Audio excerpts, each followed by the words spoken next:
ఇదేమంత కొత్త రెసిపీ అయితే కాదండి. ఓల్డ్ ఈజ్ గోల్డ్ అన్నట్లు ఓల్డ్ రెసిపీస్ అన్నీ కూడా ట్రెండ్ అవుతున్నాయి కదా!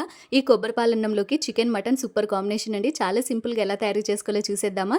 ఫస్టు మిక్సీ జార్‌లోకి కట్ చేసుకున్న కొబ్బరికాయ ముక్కల్ని వేసుకొని నీళ్ళను వేసి మెత్తగా గ్రైండ్ చేసుకొని ఇలా స్ట్రైనర్‌లో వేసి వడగట్టుకోవాలి. ఇందులోనే కొంచెం నీళ్ళను వేసి వడగట్టుకుంటే మనకు కొబ్బరి పాలనేవి వచ్చేస్తాయండి. ఇప్పుడు కొబ్బరి పాలన్నంని తయారు చేసుకోవడానికి స్టవ్ ఆన్ చేసుకొని ప్యాన్‌లోకి 3 టేబుల్ స్పూన్ల నూనె, బిర్యానీ ఆకు, హోల్ గరం మసాలా, కట్ చేసుకున్న ఉల్లిపాయ ముక్కలు, కొంచెం కరివేపాకుని వేసి బాగా ఫ్రై చేయాలి. ఇందులోనే కట్ చేసుకున్న పచ్చిమిర్చి ముక్కల్ని కూడా వేసేసుకొని ఫ్రై చేయండి. ఒక టీ స్పూన్ వెల్లుల్లి పేస్ట్‌ని కూడా వేసి పచ్చివాసన పోయేంత వరకు ఫ్రై చేయాలి.